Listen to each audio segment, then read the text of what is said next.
अदालत में जयललिता पहुंच चुकी है। फैसला चंद मिनटों के बाद आ सकता है। इंतजार हर कोई कर रहा है, क्योंकि अगर दोषी करार दी गई तो सीएम की कुर्सी छोड़नी पड़ेगी। और जिस तरीके से स्थिति तमिलनाडु के भीतर एआईएडीएम के कैडर तमाम जगहों पर नजर आ रहा है, और दूसरी तरफ बेंगलोर में जो सुरक्षा व्यवस्था बंदोबस्त किए गए हैं, 5000 से ज़्यादा सिक्योरिटी पर्सनल को तैनात किया गया है। लेकिन उन सब के बावजूद भी धारा 144 लगी है। लेकिन तस्वीर देखी जा सकती है कि सड़क के दोनों तरफ बड़ी तादाद में लोगों की मौजूदगी लगातार वहां पर है। और इन सब के बीच यह भी बता दें कि दरअसल इस पूरे मामले में दोषी करार अगर दिया जाता है तो उसमें सिर्फ जयललिता नहीं, बल्कि अभी तक आरोपी के कटघरे में उनकी साथी वीके शशिकला भी है, और उनके नेफ्यू वीएन सुधाकरण भी है, उनके सिस्टर इन लॉ जे इलावर्सी भी है। 66 करोड़ का मसला है ये पूरा, 66.6 करोड़ कह सकते हैं। आय से ज़्यादा संपत्ति का मसला है। जब वो 1951 से 1996 तक के बीच में मुख्यमंत्री थी, उस वक्त जितनी आय थी उससे ज़्यादा संपत्ति का मामला उनके खिलाफ दर्ज किया गया था। यह अब इसलिए बड़ा महत्वपूर्ण हो चुका है क्योंकि अगर दोषी करार देती हैं तो पद छोड़ना होगा। उससे पहले ये स्थिति नहीं हुआ करती थी। याद कीजिए तो तानसी केस में सुप्रीम कोर्ट को कहना पड़ा था कि आप पद छोड़ दीजिए। लेकिन भारतीय राजनीति में अगर टटोल कर देखें तो 3 मुख्यमंत्रियों पर इस तरह चार्जशीट दाखिल हुई थी तो येदियुरप्पा को कुर्सी छोड़नी पड़ी थी। महाराष्ट्र के मुख्यमंत्री अशोक चौहान जब फंसे थे आदर्श घोटाले में, तब सोनिया गांधी ने उनसे सीएम का पद ले लिया था। और लालू यादव जब मसला फंसा था उनके खिलाफ चारा घोटाले का, तब उन्होंने रिज़ाइन किया था 97 में, और तब अपनी पत्नी को मुख्यमंत्री बनाया था। लेकिन तमिलनाडु की राजनीति में बार बार इस बात का जिक्र हो रहा है कि कुर्सी चाहे चली जाए, दोषी चाहे करार हो जाए, लेकिन इन सब के बावजूद भी किसी ना किसी तरीके से कमान उन्हीं के हाथ में रहेगी। रोहिणी, सबसे पहले तो हम जरा देखना चाहेंगे पोस्ट गार्डन के बाहर कितनी बड़ी तादाद में लोगों की मौजूदगी है, और दूसरी स्थिति ये कि अगर फैसला पक्ष या खिलाफ जाता है, दोनों स्थितियों में क्या स्थिति बन सकती है तमिलनाडु की राजनीति में? जी बिल्कुल, अगर मैं आपको नज़ारा दिखा सकती हूँ पोस्ट गार्डन की, पहले दिखाऊं कि किस तरह के कार्डर खड़े हैं। सुबह से लेकर 6 बजे से यहाँ पे खड़े हुए हैं। न सिर्फ कार्डर के साथ मीडिया की भी बहुत बड़े तादाद में यहाँ पे खड़े हैं। सबसे अहम बात, जिस तरह से आपने बात कही, ये है ऑप्शंस उनके सामने कि अगर वो दोषी करार दी गई है तो पहली बात यह है कि उनको मुख्यमंत्री पद से निकलना पड़ेगा। और ये मानते जा रहे हैं कि 2-3 नाम हैं जो सामने आ रहे हैं जो मुख्यमंत्री पद के लिए वो उनकी ही तरफ से एक जो कैंडिडेट रहेंगे। सबसे अहम दूसरी बात जो रहेगी वो है कि किस तरह से अगर वो दोषी करार न किया जाए, अगर वो बरी हो गई है, तो वो जिस तरह से तानसी केस में देखा गया है कि 2016 के जो इलेक्शंस है वो वापस जाएंगे और फिर एआईएडीएमके को ज्यादा वोट मिलने की संभावना है। दूसरी बात एक भी कहा जा रहा है कि जिस तरह से ये पूरी जो संपत्ति का मामला आया है, आर्गुमेंट्स जो दे गए थे कोर्ट में, ये कहते हुए कि ये पूरा राजनीतिक एक षड्यंत्र था उनके खिलाफ डीएमके की तरफ से, और इसीलिए ये पूरा मामला किया जा रहा है। जब पर जिस तरह से आपने भी कहा था अभी कि जो भी हो, दोषी कराया जाए या बरी हो जाए, कमान इनके ही हाथ में होगी। रोहिणी, लेकिन इस बात को लेकर हर कोई है कि इस मौजूदा वक्त में डीएमके की स्थिति अच्छी नहीं है, यानी कोई दूसरी राजनीतिक पार्टी है नहीं जो इसका लाभ उठा सके। इसीलिए एक सवाल यह भी है कि क्या जयललिता को अगर दोषी करार दिया जाता है तो ऐसे में वो कौन सा नाम है जो निकल कर आ सकता है, जो उनके सबसे करीब का होगा? जी, अगर मैं ये बात मैं कार्डर से ही पूछूं पहले, if I can ask you, judgment is just a few minutes away. If she is held guilty, then what are the options that are there in front of the ADMK in terms of the candidates for the CM post? No, I mean that the party high command will decide. Honorable Amma will decide. We don't know who the other alternative for Amma is. Amma is always the permanent chief minister of Tamil Nadu.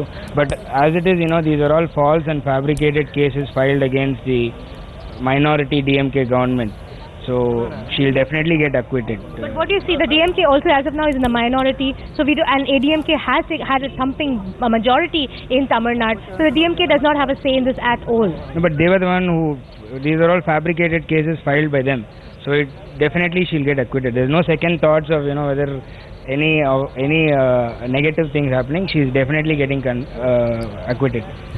बरी हो जाएंगे, यही बात किया जा रहा है। वो कार्डर की बात है, पर सबसे अहम बात कि अगर उनको अगर सजा भी मिल गई तो तुरंत उनको मुख्यमंत्री पद से निकलना पड़ेगा। और नाम तो आ ही रहे हैं बहुत सारे, पर जिस तरह से वो कार्डर कह रहे हैं कि अम्मा ही डिसाइड करेंगी कि आगे मुख्यमंत्री का पद का जो नाम होगा वो कौन होगा। नहीं, ये आप रोहिणी ठीक कह रहे हैं, क्योंकि वहाँ पर अम्मा का मतलब ही शायद एआईडीएमके है या एआईडीएमके का मतलब ही अम्मा है, लेकिन 2-3 नाम, चूंकि दिल्ली में इस बात को लेकर बड़ी चर्चा हो रही है कि वहाँ पर 3 नाम खास तौर से निकल कर आते हैं, ओ पेनाविरसिलम, वी सेंथिल बालाजी, तीसरा नाम आ रहा है शीला बालकृष्णन का। क्या ये सारे नाम जायज़ हैं जो उस वहाँ की राजनीति फिट बैठते हैं?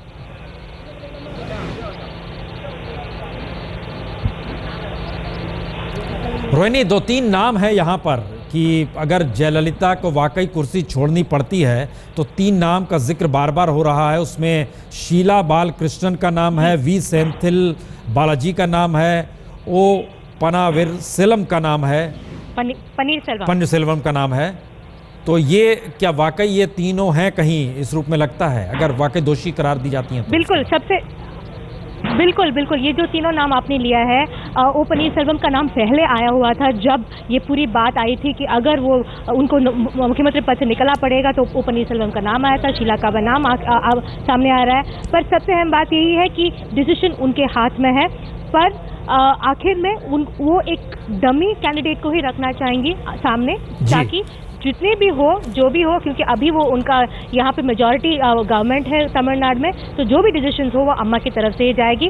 दूसरी एक बात भी जो लीगल एक्सपर्ट से हमें पता चल रहा है कि हाँ, उनको डिस्क्वालीफाई किया जाएगा, अगर वो पूरी पार्टी से डिस्क्वालीफाई किया जाएगा, पर हो सकता है कि वो कंटेस्ट तो ज़रूर कर सकती हैं, बाई इलेक्शंस भी जा सकती हैं। पर बहुत सारे सवाल हैं, बहुत सारे ऑप्शंस हैं, पर ओ पनीरसेल्वम का नाम और शीला का नाम सबसे सामने आ रहा है।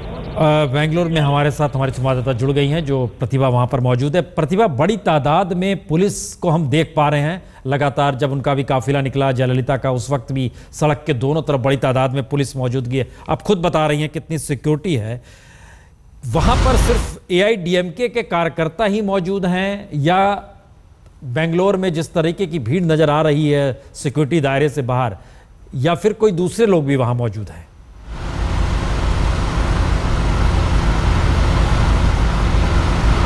यहाँ पे जो है एआईडीएमके के कैडर के लोग जो है वो मेजॉरिटी में है। थोड़ी बहुत डीएमके कैडर यहाँ बैंगलोर सिटी में मौजूद है, लेकिन कोर्ट तक नहीं पहुँचे हैं।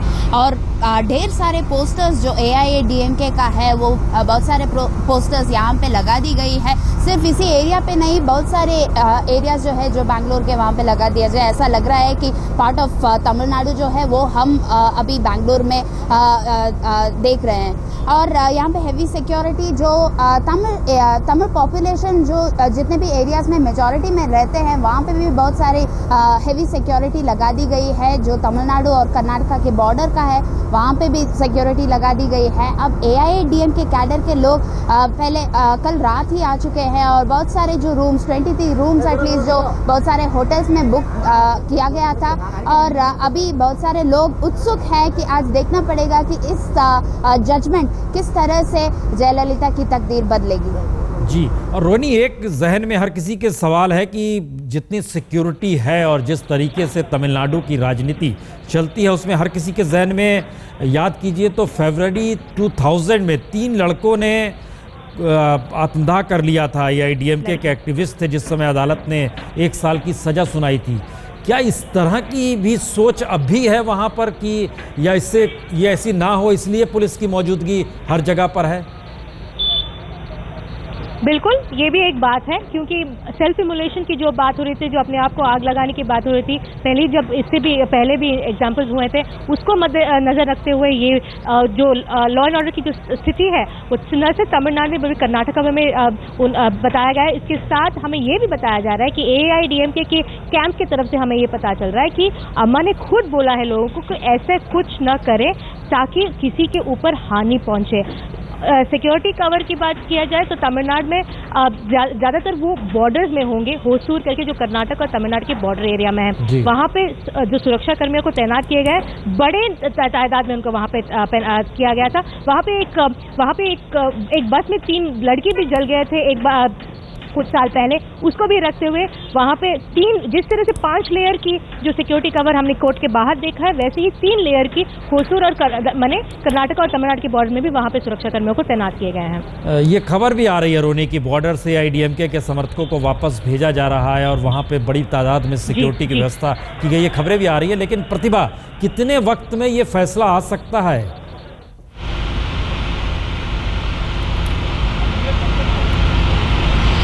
अभी लोग जो है वो कह रहे हैं कि अभी अभी जयललिता जी वहाँ पहुँची है और 1-2 घंटे में हमको खबर आ जाएगी कि क्या हो रहा है अंदर।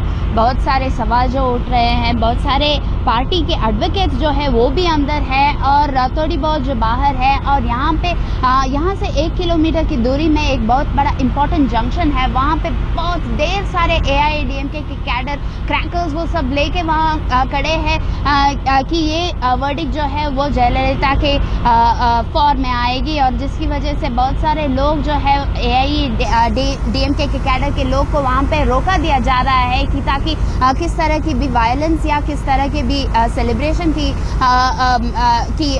बीट जो है वो यहाँ पे इकट्ठा ना हो। और सिक्योरिटी की भी बहुत सारे बंदोबस्त हो गई है और बहुत सारे एरियाज जो बैंगलोर के हैं वहाँ पे भी सेंसिटिव एरियाज में हेवी पिकेटिंग की जारी की गई है। रोहिणी, अगर ये फैसला हक में आता है जयललिता के तो एक दूसरा नजारा नजर आएगा और इसका असर राजनीति पर क्या पड़ेगा?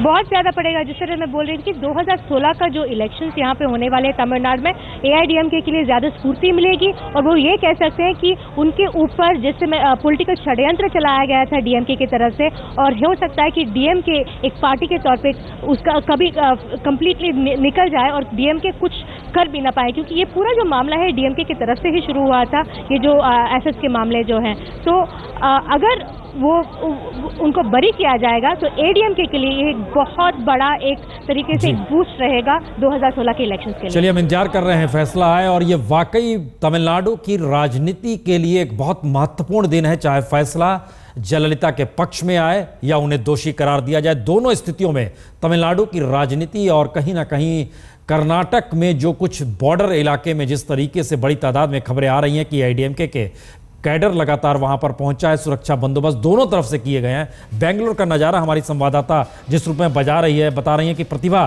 कि लगता है कि जैसे बेंगलुरु तमिलनाडु का ही एक हिस्से में तब्दील हो गया, चेन्नई के एक हिस्से में तब्दील हो गया। ये सारी स्थिति बताती है कि कितना महत्वपूर्ण है AIADMK के लिए फैसला और तमिलनाडु की सियासत।